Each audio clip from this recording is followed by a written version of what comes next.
Welcome to the Knock on Sports. I'm your host, Anthony Knockreiner, and on today's episode, buyer's remorse.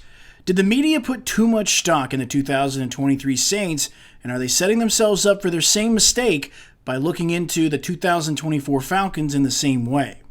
But first, if you like the content on this channel, please hit the like and subscribe button. You can also find my written work on the Knock on Bucs on Substack.com. You can also follow me on Instagram at the Knock on Bucs and on Twitter at the Knock on Sports. So did the Tampa Bay Buccaneers just luck into winning the NFC South? I mean, I know it wasn't a convincing victory over the Carolina Panthers, and yeah, the Saints were looking good towards the end of the season, but so were the Tampa Bay Buccaneers, who won 5 of 6, while the Saints won their last 4 of 5, including a win over the Tampa Bay Buccaneers. Well, according to one media member, it was due to the division being so bad that Tampa ended up winning the NFC South. Let's roll the clip. Yeah, remember last season, Tampa Bay won that division, but a big part of their surprise season was, number one, the Baker Mayfield performance, but number two, the other teams just weren't as good as they were supposed to be. The Saints were supposed to win that division basically by default, and they weren't as good. Atlanta had terrible quarterback situation, and Carolina was just outright bad. So I don't know that the Bucs were as good as they looked last season, and I could definitely see them regressing this year. So for that reason, I'm going to go under. So that was Sam Monson from Pro Football Focus, and as you could hear right there, it sounds like more the Falcons and Saints just suck so bad that Tampa, well, they had to win the division.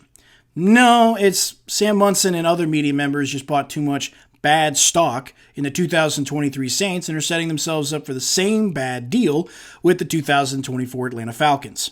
Again, a lot of people have questions about offensive coordinator Liam Cohen, even though he had time with the LA Rams. Zach Robinson's not facing those same question marks. Everyone's already christened him as the golden goose for the Atlanta Falcons as an offensive play caller because he comes from the McVay system.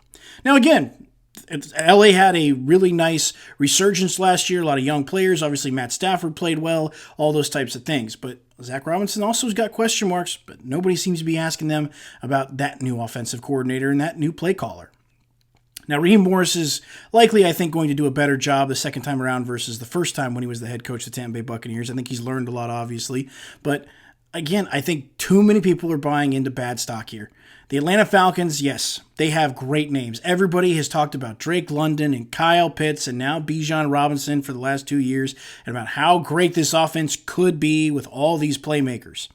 Well, Drake London hasn't exactly showed off and been a star, and I know quarterback play plays a factor, but, I mean, Mike Evans didn't seem to have that issue. He was still a star. He just didn't get a lot of love because, well, he was in Tampa. Even though you can see the difference. Drake London doesn't put up nearly the same numbers, and somehow he's a superstar, just untapped because he doesn't have a quarterback. I think NFL media members need to wake up because, again, you're buying bad stock. I see people that are already starting to put some steam on the New Orleans Saints possibly winning the NFC South just because of the past few days of training camp. Yeah, they got a lot of names. Here's the real thing. They got a lot of old names. Yes, Demario Davis is playing great. He's still playing great at an old age. Cam Jordan, well, we'll see. They have offensive line issues. And for everyone getting on the Tampa Bay Buccaneers offensive line, I don't hear the same criticisms for the New Orleans Saints offensive line. Yeah, they drafted a new tackle, but Ryan Ramczyk's out for the season. They got issues.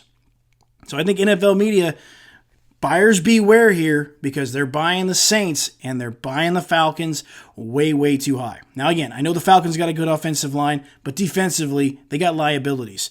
I know people question the Tampa Bay Buccaneers secondary, but they don't have as many holes as Atlanta's secondary does. Yeah, they have A.J. Terrell and they have Jesse Bates. What about the other side of the field? Who's the other safety and who's the other corner and who's rushing the quarterback for the Atlanta Falcons?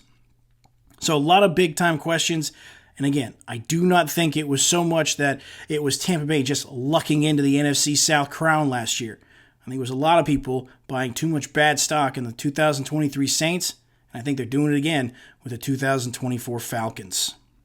Again, if you like my content here on my YouTube channel, just hit the like and subscribe button on the Knock on Bucs. You can find my written work on Substack.com at the Knock on Bucs, and you can also follow me on Instagram at the Knock on Bucs. You can follow me on Twitter at the Knock on Sports. Give me a like, give me a follow, and leave some comments as well. Give me your thoughts on what we were talking about here today as well. You can also check out my past videos as well. You can also find my last written piece, which was about the top 5 reasons NFL media think the Buccaneers will miss the playoffs. So that'll do it for us. I'm your host, Anthony Knockreiner, and this has been an episode of the Knock on Bucs podcast.